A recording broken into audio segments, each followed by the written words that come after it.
AOC recently said that the United States is running concentration camps at our border. But the United States is running concentration camps on our southern border. And that is exactly what they are. They are concentration camps. And if that doesn't bother you,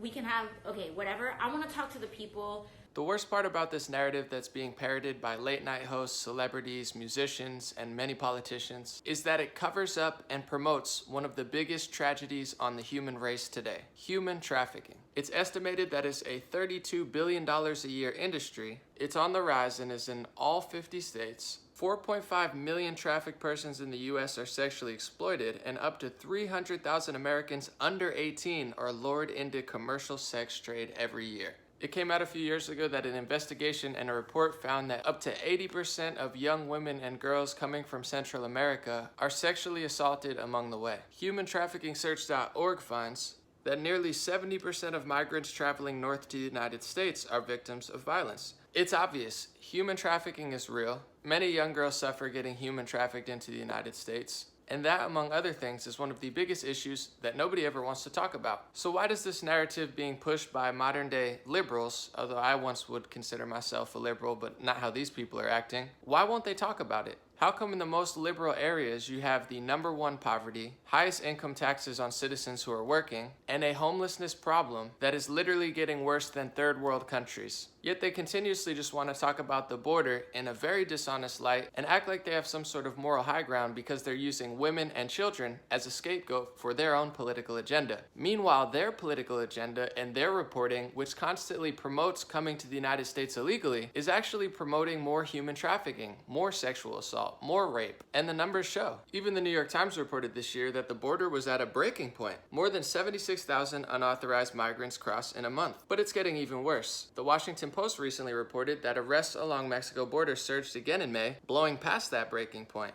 These reports showed that 144,000 migrants were taken into custody, a 32% jump from April. So not only do liberal cities look like this, #1 in poverty for this state, a homeless crisis that is bringing back medieval diseases, billions of taxpayer dollars, yet it's surging 30, 40, 50, 60, 70%. But they think that the #1 cause to talk about on Father's Day or any other day is not American citizens who live in a tent, is not the mothers, fathers, and the kids who have to live in surging poverty and unwalkable streets, but they just want to lobby for more illegal immigrants to come to our country illegally. They blast it all over the news, all the celebrities are saying it, so of course they're promoting it. Of course the numbers are going to surge when you have the biggest influencers telling people to break the law and come illegally. And then people get here, and folks like Alexandria Ocasio-Cortez screams Holocaust, yet ignoring one of the biggest and most awful issues at the border: human trafficking.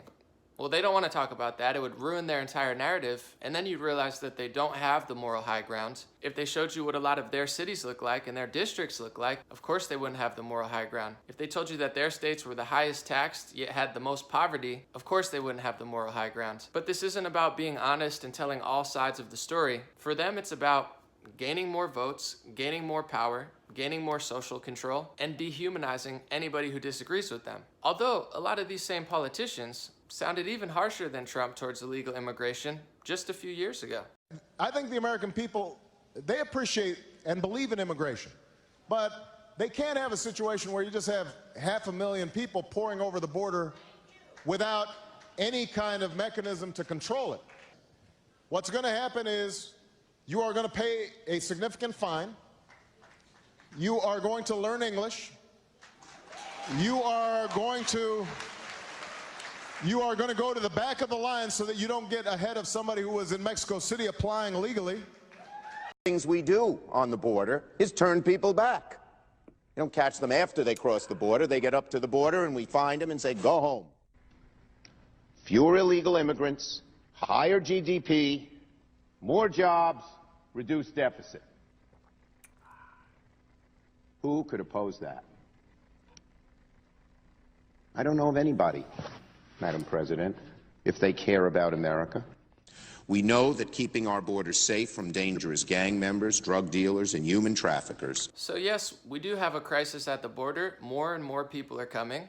we don't have the facilities or the people to handle it. And tens of millions of people from the Middle East, from Africa, from Mexico, from Central America, from South America are waiting to come here legally. And what type of message does that send to them? But they don't care about the tens of millions of legal Hispanics who are living here and paying taxes in states like California and New York. The Victim Olympics has now surpassed you, and they've moved right on to people who aren't even citizens of this country. And trust me, tax-paying citizens are getting more and more frustrating when they live in cities that look like this, and politicians like Cortez and other Democrats are lobbying for more people to come without addressing the problems for the people who already live there. If it wasn't creepy enough that they were ignoring human and sex trafficking at the border while pushing their narrative, just look at some of these magazines. Teen Vogue, yes, Teen Vogue.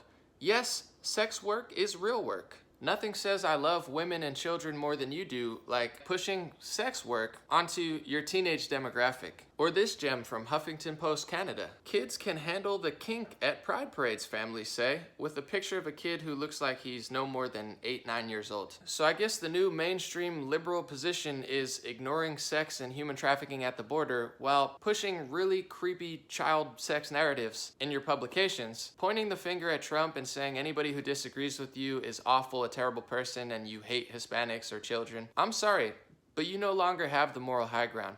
Luckily for you, a lot of conservatives don't know how to communicate, they can be mean and rude, and a lot are awful at branding. So many liars on the left have taken over mass media, education, television, celebrity status, and conservatives often look like the cold voters who just hate minorities and women and children and don't care at all about these tragedies. But for someone who used to lean liberal, and now understands conservative ideology and libertarian ideology, it's obvious and disgusting to see trendy politicians like AOC equating detention centers to the Holocaust when it is her friends, her narrative pushers, and her political allies that are promoting, incentivizing, and causing human and sex trafficking. Let me know your thoughts. I have love for all people, and I don't judge anybody from other countries or our countries. But if you're gonna nonstop blabber and lie about what's going on at the border, the least you could do is take care of your own district, take care of your own city, and take care of your own state, which seems like the last thing that a lot of politicians on the left and the right want to do. And us taxpayers are getting really sick of it. Thank you for listening. Let me know your thoughts in the comments section. God bless you. Have an amazing week. And please be respectful and kind when discussing this topic. Thank you.